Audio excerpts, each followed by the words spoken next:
Oke, dari NR Gaming 6020 mau nanya mas, jenis-jenis chart pattern selain reversal, bilateral, continuation maksudnya mungkin, dan netral apalagi ya? Kelihatannya sudah semua ya. Jadi untuk chart pattern di sini apa sih sebenarnya chart pattern di sini kan pergerakan market terkadang harga itu naik. Nah, ketika kita tarik garis trend di sana, contoh kita tarik garis trend, ternyata pergerakan di sini membuat sebuah pola. Nah, itu yang dinamai chart pattern. Biasanya ketika ada naik kemudian konsolidasi, ini membentuk sebuah pola di mana harga akan melanjutkan kenaikannya, atau ada penurunan kemudian naik kemudian turun. Nah, di sini membentuk double bottom. Pola di sini biasanya akan ada reversal, pembalikan. Chart pattern di sini biasanya saya nggak pernah hanya menghafal. Kalau kalian lihat chart pattern di Google aja, ada banyak banget macamnya. Nih, ada banyak banget. Ini hanya sebagian, masih ada lagi sebenarnya daripada ini.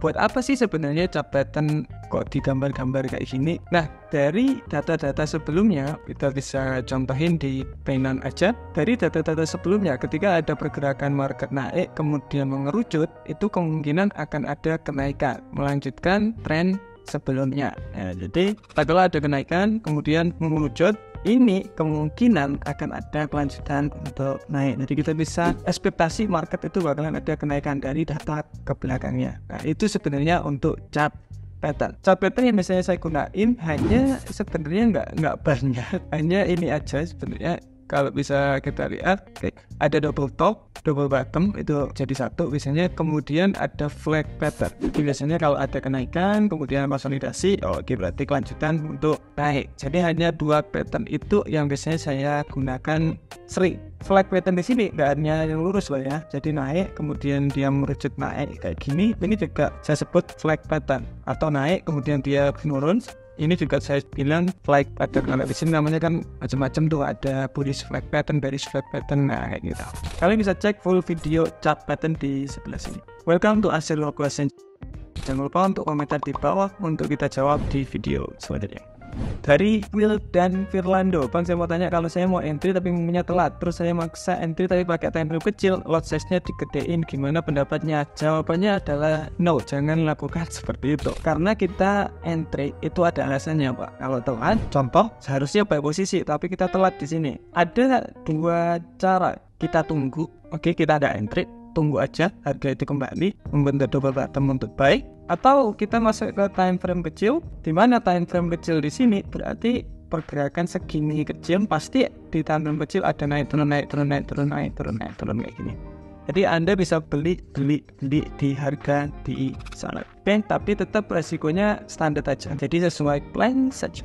Dari Ahsana Yunan Susanto. Bang, di sini saya baru belajar, maaf, siap. Saya coba di satu tapi lihat candlestick dari 1 tahun kemarin trennya sedang naik, lalu terkena coach sehingga akan ganti tren. Nah, tapi candlestick dari 1-2 bulan kemarin bentukannya lagi naik. Jadi kalau mau tren, kita ikut tren yang 1 tahun atau beberapa bulan kemarin bang. Ini masalah multiple time frame namanya. Itu sering orang bingung masalah multiple time frame. Jadi ketika kita lihat market di sini ada kenaikan, contoh ini kan trennya naik, ini seharusnya ada kenaikan lagi. Nah, ini tambah besarnya. Kemudian kita lihat time frame kecil itu bearish, bearish turun. Nah, berarti kita pakai yang mana? Trading yang mana? Ya tergantung bapaknya. Kalau bapaknya kita lihat trading dengan time frame yang agak besar, berarti Bapak harus nunggu market turun di harga di sini baru bisa buy posisi. Tetapi kalau Bapak trading menggunakan time frame kecilnya, berarti Bapak bisa sell posisi di harga sini sampai mentok di trendline di sini, mentok udah nggak bisa sell kembali. Nah, di sini berarti apa yang kita bisa pelajari? Time frame besar tetap bagus untuk menentukan trennya bagaimana supaya kita bisa antisipasi di time frame kecilnya. Dari Hendri Ardian 8618. Saya menggunakan strategi pullback. Apa ada tips menentukan pullback yang valid dan bagus? Menggunakan strategi pullback. Maksudnya pullback bagaimana nih? Contoh market itu sedang naik, trennya naik, pullback di sini berarti ini. Kalau di sini berarti kan continuation tuh, mengikuti Di sini kebalikannya, ini counter trend atau biasa orang bilang pullback.